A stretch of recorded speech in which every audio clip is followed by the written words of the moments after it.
Shantel Arnold files a civil rights lawsuit against the cop who did this to her. Here's the video.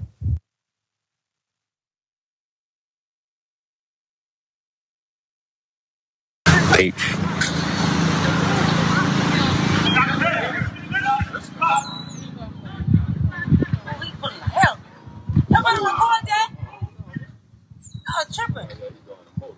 Oh, he got it on. Such a horrible visual, right? Let's put it in the picture, Miss Arnold. We said on day one, lawsuit definitely will be pending. Shantel Arnold is suing the Jefferson Parish Sheriff's Deputy, Julio Alvarado, Sheriff Joseph P. Lopinto III, and Jefferson Parish Sheriff's Office over the September 20th, 2021 altercation that violated her Fourth and 14th Amendment rights. She is asking for a trial by jury and that the court declare the deputy not only violated her civil rights, but also award her compensation for her injuries, his violation of her civil rights, emotional distress, emotional injury, fear, pain, and suffering, continuing injury, and permanent injury. Arnold is also asking for a written admission of guilt and apology on the sheriff's office's official letterhead for all of her lawyer fees to be met. And lastly, she is asking him to be terminated or prevented from working predominantly black neighborhoods, period. Let's go to the deputy. This is Alvarado. He's the deputy who was suspended without pay for a week. That's it, 1 week. They admitted he did something wrong, violated protocol. Obviously, in my opinion, he violated the law, but he was suspended for 1 week for what he did to this woman and then received 1 year probation, okay? 16 years with that sheriff's office.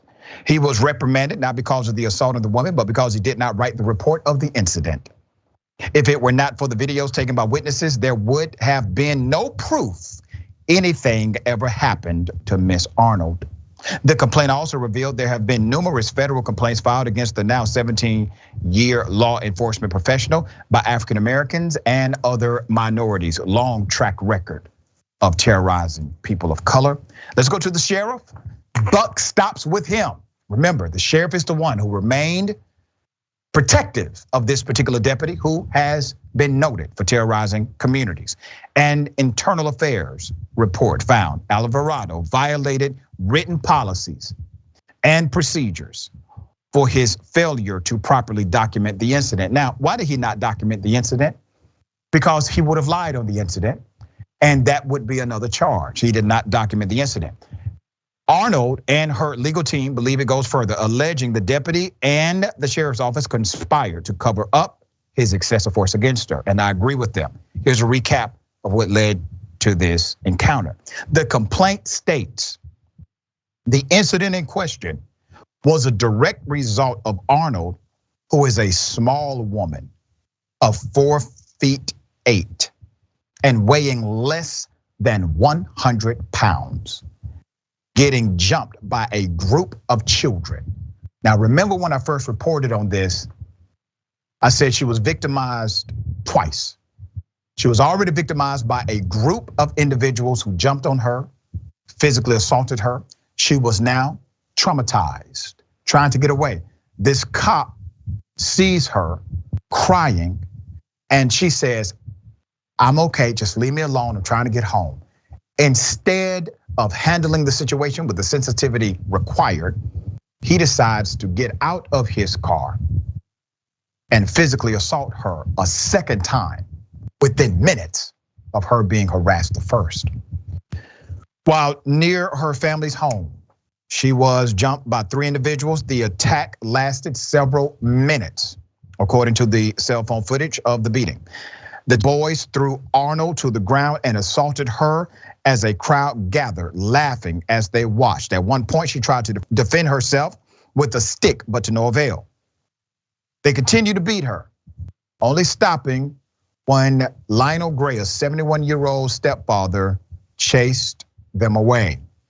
Someone called 911. They reported the fight, okay? They called 911, reported the fight. Deputy Alvarado responded.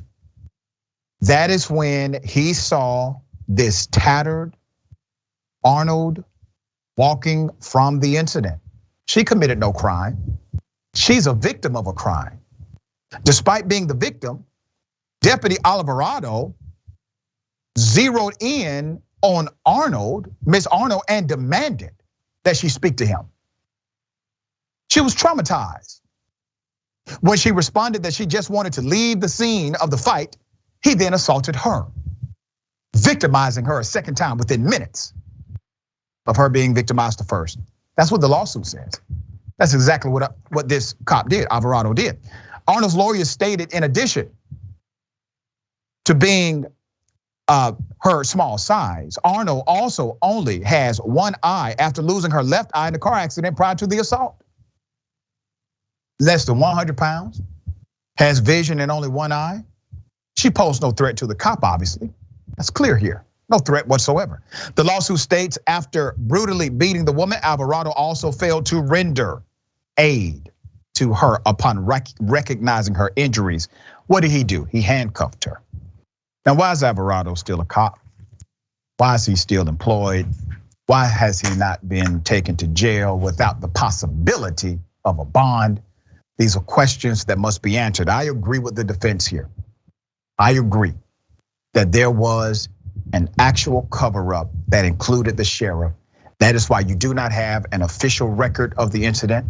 That is why they decided to not reveal the name of this cop at first. Remember, when we first reported on this, they refused to reveal the name of the cop. And so what did we do here? We exposed the sheriff. A few days later, we finally got the name of the cop. What happened when we got the name of the cop? Exactly what I predicted. The cop would have a long history of violations like this. We can trace his violations back more than 10 years, specifically against Black and brown communities. Is that not ironic? This happens with police routinely. Cops are accountable to us, the taxpayers. However, when you have a sheriff like this, who's willing to protect cops who present liability to the department and terrorizes local communities, it is difficult to create transformation without transparency. Adrienne, thoughts on this case?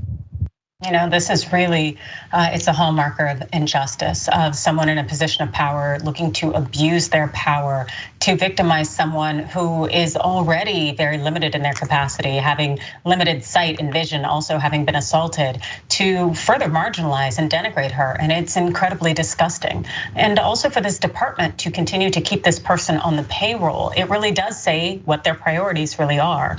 And so I hope there is full accountability across the board when it comes to this individual, also this department, and how they are treating the citizens that they are supposed to be serving and protecting. And I want to remind everyone, engage your local community. Start making sure that your local community has an effective citizens review board that can actually provide oversight for police officers in your local city or county. That review board needs to also have the power of subpoena to compel the testimony of police officers. City of Atlanta has a very strong one. It could be stronger, but places that have a strong citizens review board, they tend to do better as it relates to community cop relations. Make sure your local community has one in place. If not, advocate to create it.